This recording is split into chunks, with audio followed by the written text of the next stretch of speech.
Welcome to Marin Voices and Views. With Lawrence A. Strick, I'm Peter B. Collins.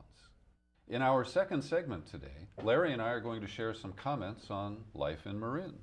But first, Peter, we have Larry Chu, Mayor of Larkspur. Larry has completed his third term in the City Council, serving this year as mayor. Grew up in San Francisco, graduated as a Cal Bear, got an MBA from San Francisco State, and has lived in Larkspur since '88 with his wife and two children. He's a member of the Central Marin Police Council and the Marin Telecommunications Agency. Welcome to Marin Voices and Views. Thank you, Larry. Thank you, Peter. Great to have you. Glad to be here today. Larry, Larkspur is one of the smaller communities here in Marin. It's about 12,000 people. What do you consider special about that town, and what prompted you to get involved in its politics, and what are your special interests for it? Well, what got me interested in Larkspur in particular was what everybody seems to characterize as small town character. To some people it's a thing, they don't like traffic, they don't like high density growth.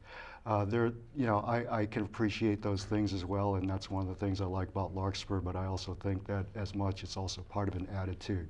How you deal with your neighbors, you're on a first name basis with merchants, people are friendly, you can go downtown, see friends, and there's a whole cohesiveness. Larry, I have a trick question for you. Larkspur has about 12,000 people. It's a city. I'm from San Anselmo. We actually have a few hundred more people than Larkspur, but we're a town. Is there a distinction, and is that distinction significant?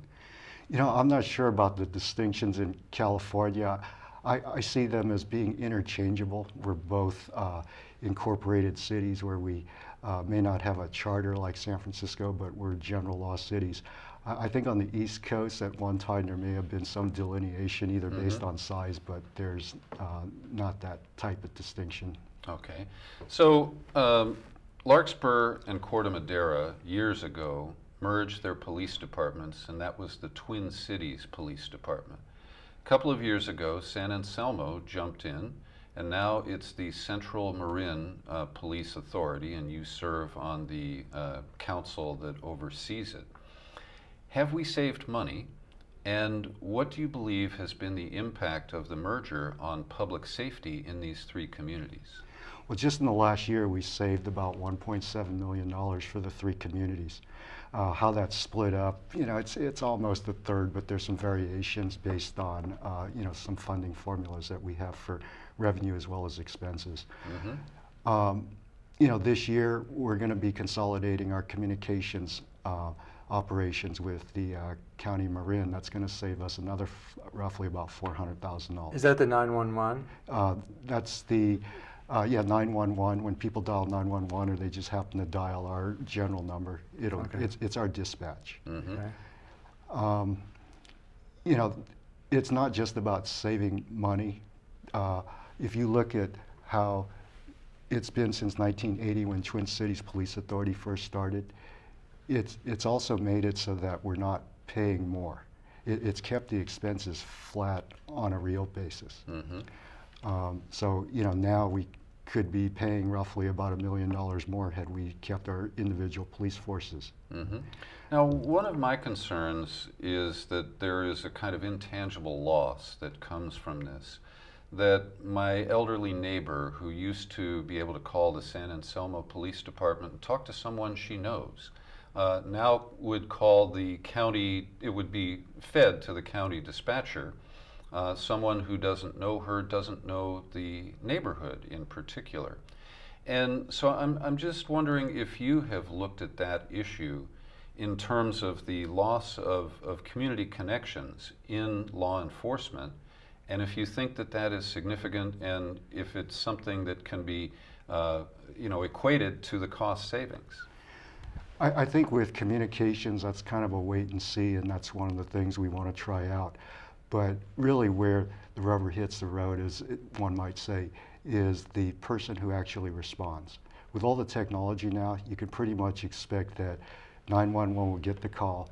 They know where it is on the map. They'll get a police officer out there. The police officer will still respond in the normal amount of time they would, irrespective of what location they're coming from. But the police officer that shows up is still going to be your local policeman, whether it's now a combined force that also includes San Anselmo and people who used to work in Corte Madera or Larkspur. But you know, we've been at this for 2 or 3 years now, and they all know each other's neighborhoods. Mm-hmm. You know, I would even say at this point, because of the consolidation, we've saved money by getting better economies of scale at the management level, and we've turned around and put that money by putting more police officers on the street. Mm-hmm. So response times have been better, and we've actually gotten a better rapport with the public.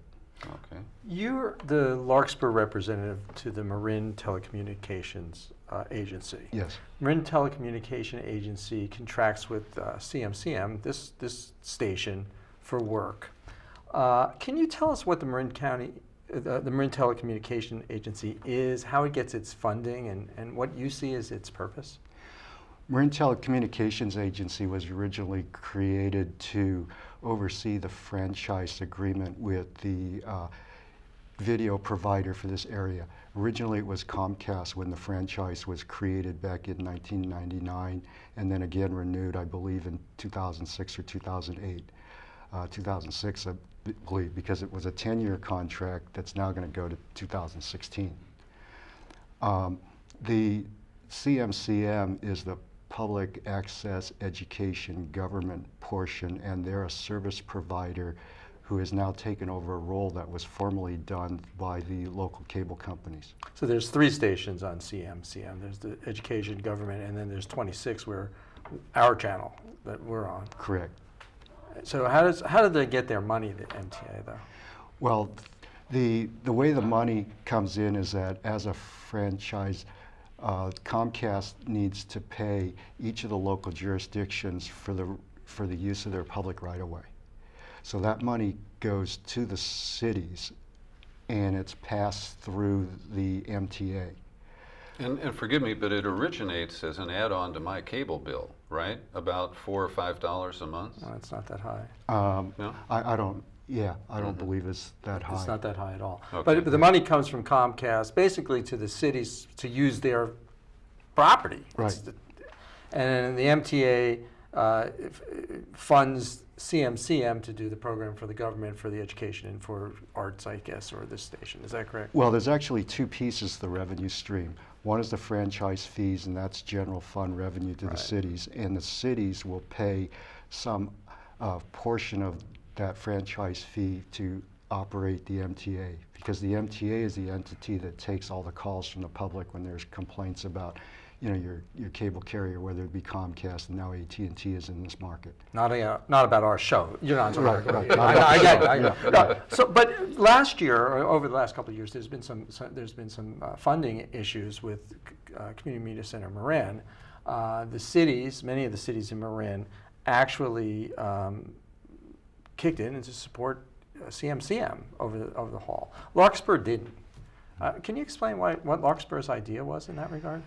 Well, what you're referring to is the other half, which is the funding. Mm-hmm. The funding comes from PEG, Public Access Education and Government, and that's an extra fee that's on your cable bill. Right. That portion of it is meant to fund, you know, this particular station. The rationale behind Larkspur not wanting to fund the CMCM had nothing to do with the CMCM. It was a philosophical difference that we had with the majority of the MTA members, is that if franchise fees comes to the city and it's general fund revenue, that it is for the benefit and use of our residents. And at the time, we felt that the money was had a higher priority on especially things at the time, which was funding the repair of our local roads and maintenance of our streets. So it was less about who the money was going to. It was a philosophical difference in that a majority vote of the board could effectively usurp our ability to use our general fund revenue. Because my recollection is, as the cities were looking at this issue and whether to help funding, it really wasn't that much of each of their budgets. As for Larkspur, it seemed like a fairly de minimis amount. And I got the impression that the Larkspur City Council was saying, well, we just don't think this is an important entity for Marin County. Whereas I think a lot of people look at this as a free speech issue or a creative issue. And in fact, Larkspur now, I think, at least on the government station, is contracting with CMCM to show your council meetings. Like, do you think that Larkspur is getting a value, or are they getting something? Are they riding freeloading, or what's going on over there? Well, we're paying the CMCM, so they are getting fee for service, which is one of their revenue streams. Right. But one of the things from the very beginning was that there was a explicit understanding that they would be self-sufficient. Now, how they became self-sufficient, whether you use a PBS funding model or you just go out and raise money however nonprofits raise money, that was going to be the mechanism that was going to fund the CMCM. There was never an expectation that the members, MTA members, would be moving franchise fees or general fund revenue to fund the CMCM. Now, if you look at things in priority, we roughly have, in our case, I think it was about 20,000 change. But we have a number of requests that come to us from our own local community members, where there are organizations that would like to, say, fund things related to the arts. And it would be analogous to that when you look at the CMCM, when you're producing, entertainment or shows or, public interest pieces like, what this show is. So it was less, again, about the CMCM, but more that we felt that we were not able to control where the money was being spent, especially when we have to turn down requests for $2,500 and $5,000, here and there, because we get so many of them that it could easily get to the point where it's $100,000 a year. Mayor Chu, you referenced the condition of the streets in Larkspur, and I'm not trying to embarrass you, but it was, I'm sure, a disappointment when you saw that Larkspur was ranked having the worst roads in the immediate Bay Area, and voters passed Measure C to fill those potholes and flatten those bumps. That was a couple of years ago. What kind of progress has been made? And if you were to grade the streets of Larkspur today, have they improved? Well, the measure, thank you to our voters, was passed in November 13. It was a sales tax measure which took effect in April of 14, and then we started receiving the revenue around fall of 14. So it's really been in this fiscal year we've been able to start taking advantage of that extra revenue stream. We've got about a million plus dollars in outstanding and work in progress right now. I think we're making a lot of progress on our collector streets. Because it is money where we have to receive it before we can spend it over the course of 5 years. Every street that is seemingly in our residential neighborhoods needs some kind of repair. So, we're just asking people to be patient, and, we have a fairly methodical way of identifying which streets are in the first priority, and we'll start to chip away at that. And I'm just curious, is there anybody who does paving in Marin County besides a gelati? Yeah, that part I don't know. Well, another controversial issue, all of Marin, including Larkspur, is the housing and the housing elements. You all recently faced residents over by Bon Air, and there was some opposition to a housing development over there, even though it's been said that it's going to add units for seniors and some affordable housing. You've said that Larkspur is totally built up. Is there a way to get more housing, affordable housing for seniors, and satisfy the residents who live in Larkspur now, so that there can be growth, and not just people being mad because something's being built in their neighborhood? Yeah, I think it's less about that, because I think anyone who's been here for 30 plus years, certainly myself, I've been in Marin since '79. If you look at Larkspur, for example, like you're saying, everything's totally built out. You said it. No. I don't Okay. know. All right. Well, Larkspur is totally built out. We don't have, say, large parcels that we can develop on. Even the Metropolitan Transportation Commission in '06 did a survey around the Larkspur landing area and only showed something like 10 or 11 parcels that were buildable, and even those were single-family dwellings. So really what you're looking at is, for example, downtown Larkspur, curb-to-curb distance has been the same for the last 100 years. Okay, so you're not going to have more roadway capacity. But yet, regardless of whether it's Larkspur or someone in Marin, all these communities have been around. They have physical limitations in terms of how many cars you can basically put on the road, but yet you're adding more people, into the community. It's just part of the natural growth of the Bay Area.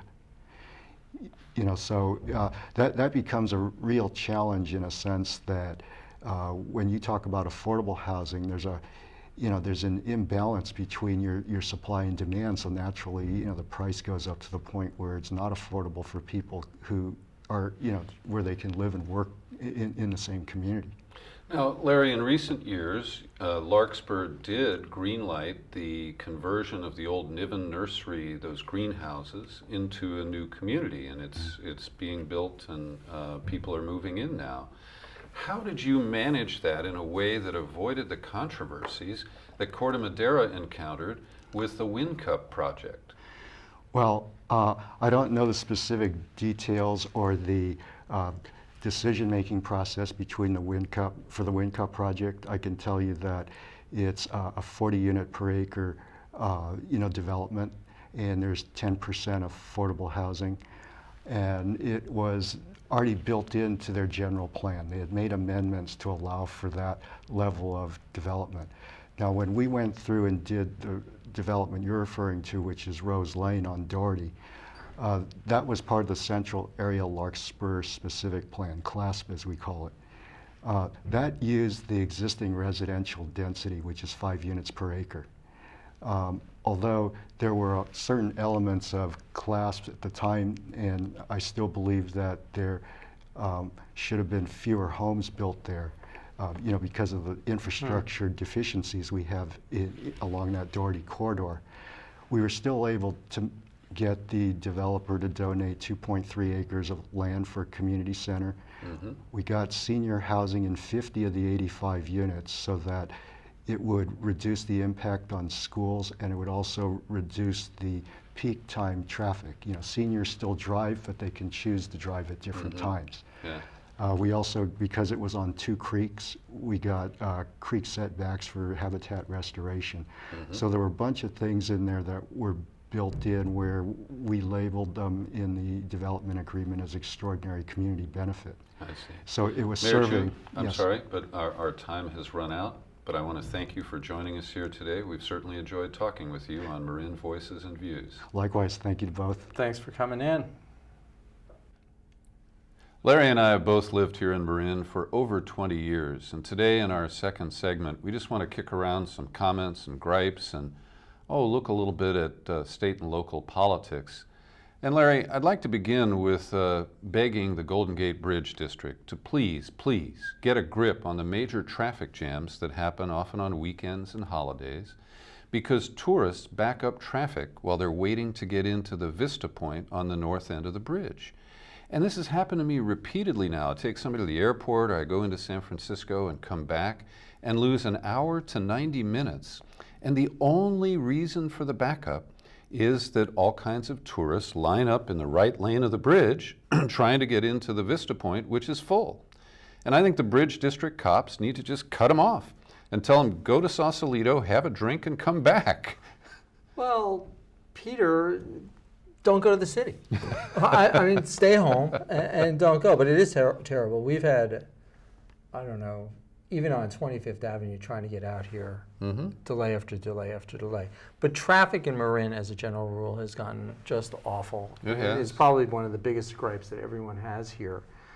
I'm a Mill Valley resident. I've lived here almost 30 years. And coming into Mill Valley every morning, when I'm trying to get out, is a line of cars. I have no idea where they're going. I can only assume that they're going to Pete's for coffee. Yeah. And are going to spend the day having 1 cup of coffee, using that as their office, but they just keep on coming and coming and coming. Going out to get to the freeway on Mill Valley, crossing the East Blythedale Tiburon Boulevard entrance, they've got to make a dedicated lane of traffic if you're just going east towards Tiburon. There's so much jockeying for control of who's going where or when that someone's going to get clipped. It's going to be great for my office, but it's not going to be healthy for people. Yeah. One more point about traffic. I live right near a school, and I'm pleading and begging the mothers of Marin County to watch the kids and not their cell phones when they drop them off. Because day after day after day I see people, and I'm just shocked that a lot more people aren't getting hurt. So we've had this great weather this winter, and we've made a number of trips over to Stinson Beach, and part of Sequoia Valley Road washed out, understandable. They put in a temporary traffic signal there. And the other day when we were going to Stinson, there was no traffic coming from the beach. There was a lineup almost all the way to the 2 a.m. club trying to get to the beach. It took over an hour. And when we got to this temporary traffic signal, there was a woman who I presume lives nearby who was deputizing herself to direct traffic. And she was waving people through the red light because there was nobody coming in the other direction. And this is where our deputy sheriffs should be on patrol. They know that this is a temporary, traffic problem, and there should be a deputy there who gets out of the car and directs traffic. And I've seen this in other communities as well, where a power outage or an accident backs up traffic, and they just let us all sit there instead of using their prerogative to get out and direct traffic. It seems old-fashioned, but it's an easy solution when problems arise. Do you think if you made that suggestion, you'd hear, well, we just ain't got the money for something like that? Well, next month on our program, we're scheduled to talk with the sheriff of Marin County, and this is one of the things I want to bring up with him. One last thing on traffic, and that's the newfound traffic on the Richmond Bridge coming west from the East Bay every morning. Why don't they open up a third lane? Well, there is a plan to reopen a third lane, but eastbound, not westbound. And I don't know the mechanics of why one level of the bridge can handle a third lane and maybe the other can't. But we know that there were 3 lanes on the eastbound span up until the 1970s when, due to a drought, they put a temporary pipeline to bring water in from the East Bay. Well, that pipeline's been gone for a long time, but Caltrans has never reopened the third lane. Now, there are issues on the approach and also on the eastern side where if you widen the bridge, but you don't widen the access and the egress, you just create other bottlenecks. So I think there does need to be an end-to-end solution to it, but clearly something can be done. And our pal Dick Spotswood has been trying to light a fire under state bureaucrats to get them to fast-track that. Well, someone has to. It's driving people freaking crazy just being stuck in traffic. But Peter, I noticed one of your pet peeves is no longer here. Well, the red light cameras at 3rd and Irwin have been removed, and I want to thank the San Rafael City Council to listening to cranks like me who opposed it from the start. And from what I can tell, we haven't had any traffic meltdowns or any serious problems as a result of the removal of those cameras. There's a couple of guys in Arizona not making as much money, though, so Right. that's a problem. Yeah. So, Larry, for the first time since 1992, state politics is going to see a change of the guard in the next few years. The older generation of Senator Barbara Boxer, Senator Dianne Feinstein. We know Boxer is retiring, and it's expected that Dianne will as well. So let's first talk about the open Senate seat in 2016, the Boxer seat. Kamala Harris has sharpened her elbows a little bit and tried to clear the field, but former Assembly Speaker and Mayor of Los Angeles, Anthony Villaraigosa, has said he wants to get into that race. Well, I think Harris is doing everything she possibly can to prevent that from happening. And she seems to be doing a fairly good job. Of course, she's a Northern California person. He's got a nice base in Southern California. He's got a Latino base in Southern California. But somehow in my mind, I just kind of think he's going to have to sit on his butt for a couple more years and wait for the second seat to come around with Dianne Feinstein. I just don't feel it for him. There are a couple of other people who might jump into that race, including Loretta Sanchez from Orange County. She's a real fireball. She knocked off that nutty congressman, didn't she? Bob Dornan. There you go. A while back, B1 Bob took a hike. Also, a man I've got a high regard for, Congressman Javier Becerra from Los Angeles, is stating his intent to explore that race. And because of the growing strength of Latino voters in the state, he may be able to mount a significant challenge to Kamala Harris.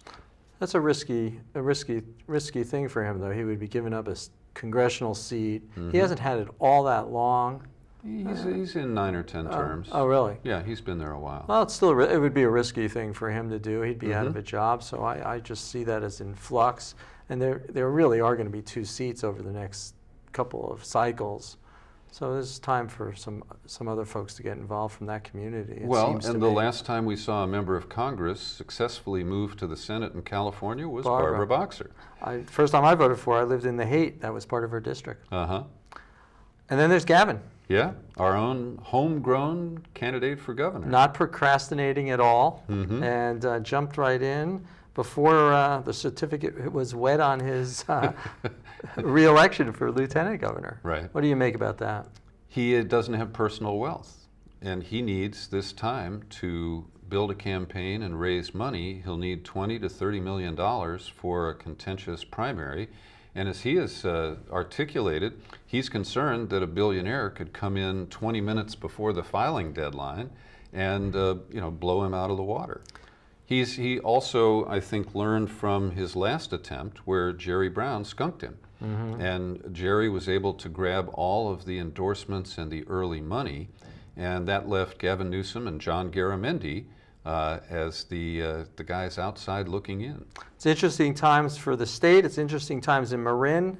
Things changed here a little bit in the last election.